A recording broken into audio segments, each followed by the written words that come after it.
This is pretty much their reality today. Pieces of their lives scattered all around the fields out here in Washington County. You can see the kids' toys are laying around everywhere out here. But today was more about standing by the workers who got caught up in this controversy. They say it's more important this time of year than any other when the ice is particularly thin. It shows beyond any controversy, beyond any bad news, these neighborhoods and this city are made up of people. We're talking about 4 feet deep. That's how far down that tire lining goes that you can see embering behind me. The project's going to switch the main street in town to here on 6th Avenue. But all the major businesses are up here on 7th Ave. And check this out. This stuff is just brittle right now. Even in one case, a child's piggy bank was stolen. While the image of downtown is overall positive downtown, head online, go to the message boards. This is going to kind of be home base all night for the entire caucus statewide. And just in case you're not quite awake yet, Tim, we got a little something to wake you up here this morning. Oh yeah, there it is. Brian Scott is live in Cedar Rapids tonight where the construction is fueling frustration. Well, Tiffany, you ask most people around town where the construction's the worst right now, and most of them are going to say it's right over here on 1st Avenue where there are several construction projects going on. And believe it or not, it's actually going to get worse. On Sunday night, this whole stretch over on Collins Road and 1st is going to go down to just one lane, backing things up even further and making many people ask, when is the construction ever going to end? It's not unexpected to see some construction-related backups this time of year, but oh, come on, give us a break. A lot of folks are fed up this year. Once it gets to the point where it affects every route that you drive, everywhere you go, in every part of the city, all 4 quadrants and Marion are affected by it, it gets a little ridiculous. There's definitely no lack of projects in Cedar Rapids right now. We have several projects going on. In fact, it took Street Supervisor Craig Hansen 5 minutes just to go through the list for me. They're going to start that parking garage construction. But Hansen says they're all important projects. Throughout the summer, some will get better, and others may get worse. But he says they are working through them. We thank them for their patience as we complete these part of the progress that we're making toward making our road system better. Still, many say the city's simply taken on too much. It's like when the construction company comes to your house and says, okay, we're going to rip out your kitchen, but we're only going to work on it a couple days a week because we've ripped out everybody else's kitchens too. Anderson just hopes the chaos will soon come to an end.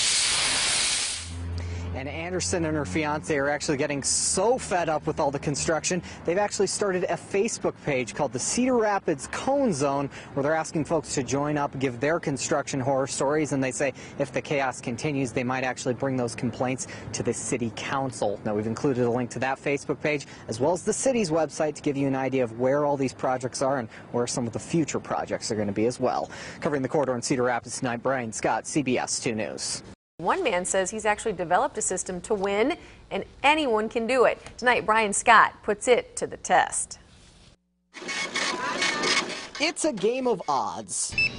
You're a winner. Woohoo! And dreams. If I won a lottery, I'd leave. Pay off debts, pay off school. I'd sure I'll be back in the Corvette again. Live good. But odds are, the only place you'll see the big win is in your dreams. Still, people are winning, so could there possibly be some kind of secret to the lottery, some kind of code to winning? Luck has nothing to do with this. This guy says, yeah, there is. I'm the only person in the world that has actually come up with a method that works. Don't believe him? Richard Lustig's method won him 7 lottery jackpots and millions upon millions of dollars.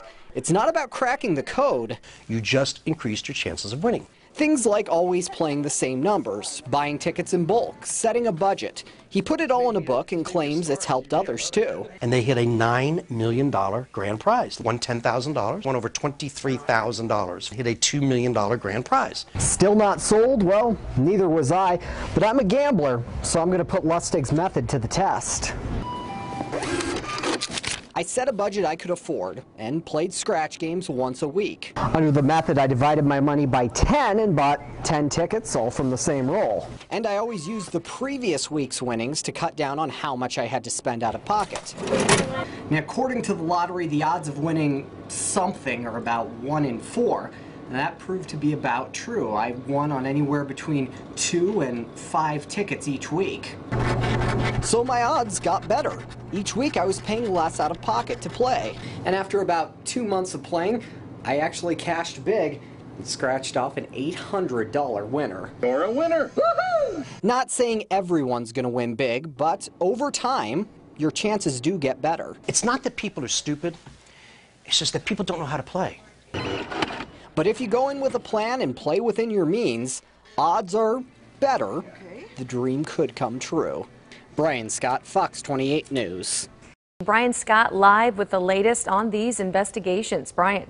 Well, Tiffany, we still haven't learned a whole lot about what spurred things over here. What we do know is that Cedar Rapids police actually started their week here on the southwest side on Monday with a fatal shooting. Tuesday they dealt with another one. Then Thursday there was a stabbing, and now Friday they're back with more shots fired and more people injured.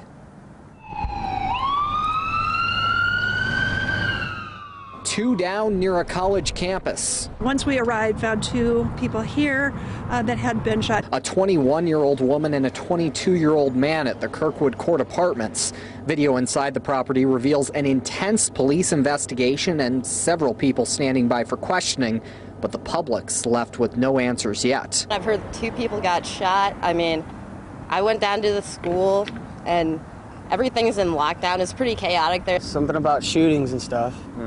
And my mom thought I was dead. A viewer picture shows one of the victims being loaded in the ambulance. Both, at last check, are in critical condition. It's a little scary. I mean, I was a little scared of walking home. Yeah, definitely. I don't want to get shot. Now, as for those shootings here at the Kirkwood Court Apartments, everyone's been cleared and they are finally letting people out of the property. However, police are, from what we hear, still inside doing some investigation. And as you alluded to, there was a third shooting as well when all of this was going on.